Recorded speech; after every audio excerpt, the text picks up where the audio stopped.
واضحا في الوصايا العشر في سورة الأنعام، حيث يقول المولى جل وعلا: قل تعالوا أتل ما حرم ربكم عليكم ألا تشركوا به شيئا وبالوالدين إحسانا ولا تقتلوا أولادكم من إملاق نحن نرزقكم وإياهم ولا تقربوا الفواحش ما ظهر منها وما بطن ولا تقتلوا النفس التي حرم الله إلا بالحق ذلكم وصاكم به لعلكم تعقلون ولا تقربوا مال اليتيم إلا بالتي هي أحسن حتى يبلغ أشده وأوفوا الكيل والميزان بالقسط لا نكلف نفسا إلا وسعها وإذا قلتم فاعدلوا ولو كان ذا قربى وبعهد الله أوفوا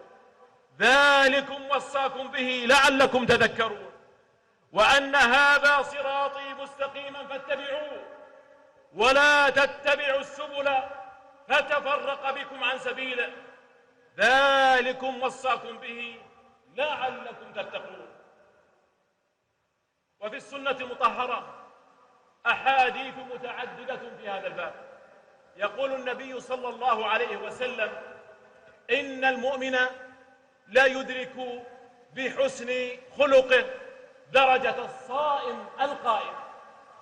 ويقول عليه الصلاة والسلام: ما شيء أثقل في الميزان يوم القيامة من خلق حسن فإن الله يبغض الفاحش البذيء.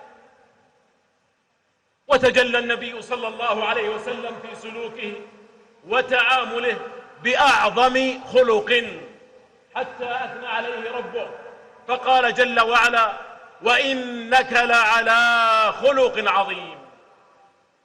وقالت عائشة رضي الله عنها أم المؤمنين عن رسول الله صلى الله عليه وسلم قالت: كان خلقه القرآن.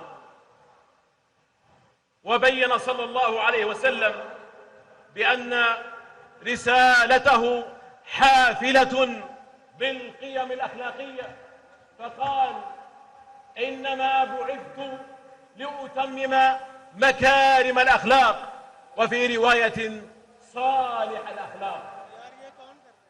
نعم، إن رسالة الإسلام رسالة توحيدية أخلاقية كما أبان ذلك جعفر بن أبي طالب رضي الله عنه، وذلك في حواره مع نجاشي الحبشة.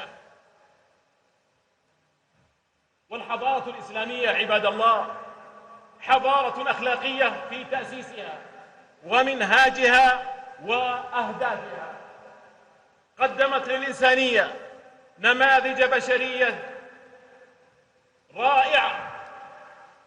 رائعة في الكمال الإنساني،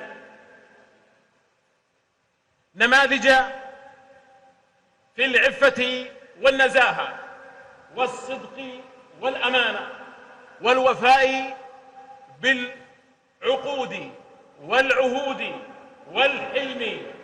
جاءت بالحلم والعفو والسماحة، جاءت بالبشر وطلاقة الوجه وطيب الكلام مع الجميع، حيث يقول الله جل وعلا: وقولوا للناس حسنا.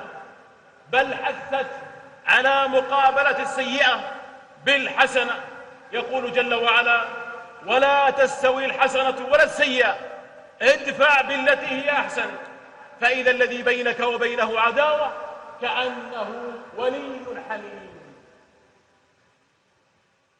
عباد الله، المسلم الحق أخلاق سامية تمشي على الأرض تشهد بجلال وجمال الإسلام من خلال قيم أهل الإسلام، فالتحلي بتلك القيم يخدم سمعة الإسلام، فضلا عن أنه سلوك حقيقي للمسلم يلتزمه في جميع أحواله. أما عكس ذلك فيحسب مع الأسف على ديننا عند من لا يعرف حقيقة ديننا، وذلك من خلال الحكم عليه بفعل بعض المنتسبين إليه.